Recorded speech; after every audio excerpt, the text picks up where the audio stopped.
Big boss Malayalam season 7 ലൈവിൽ നടന്നത് ഗസ്റ്റായിട്ട് വന്ന റിയാസിന്റെ അഴിഞ്ഞാട്ടമാണ്. കാണുന്ന നമുക്ക് തന്നെ പിടിച്ച് രണ്ടെണ്ണം പൊട്ടിക്കാൻ തോന്നും. എല്ലാവരോടും ഇല്ലാട്ടോ. ഷാനവാസ്, അനീഷ്, അനുമോള്, ലക്ഷ്മി ഇവരോട് വ്യക്തിവൈരാഗ്യം ഉള്ളതുപോലെയാണ് റിയാസ് പെരുമാറിയത്. വന്നപ്പോൾ ലക്ഷ്മിയോട് ഇവൻ വലിയ ഡയലോഗ് അടിക്കുന്നത് കേട്ടു. എല്ലാവരെയും ഒരുപോലെ കാണാനും സ്നേഹിക്കാനും പഠിക്കണമെന്ന് ഷാനവാസ് പരമാവധി ശ്രമിച്ചു നിന്ന് കേട്ടോ. അവസാനം ഇന്ന് വയർ നിറച്ച് റിയാസിന്റെ അണ്ണാക്കി തന്നെ കൊടുക്കുന്നുണ്ട്. അതിനിടയ്ക്ക് ആദില, ആ പുന്നാര മോള് റിയാസിന്റെ കൂടെ കൂടി ഷാനവാസിനെയും അനീഷിനെയും പരമാവധി ദ്രോഹിക്കുന്നു. റിയാസ് അവിടെ കുറെ ടിഷ്യൂ പേപ്പർ കൊണ്ടുവന്ന് വിതറുന്നുണ്ട്. അനീഷും ഷാനവാസും അതെല്ലാം അടിച്ചുകൂട്ടി വെക്കുന്നുണ്ട്.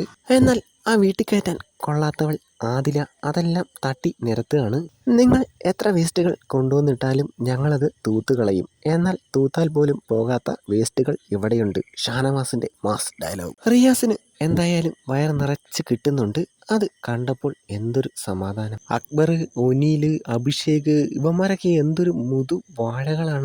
ഇത്രയും ദിവസം ഒന്നിച്ച് ജീവിച്ചതാണ്. കൂട്ടത്തിലുള്ള ഒരാളെ പുറത്തുനിന്ന് വന്ന ഒരുത്തൻ ചൊറിയുമ്പോൾ ഇവർ പ്രതികരിക്കണ്ടേ? എന്തൊരു ഊളകളാണ് ഇവര്, സപ്പോർട്ട് ചെയ്യാണ്.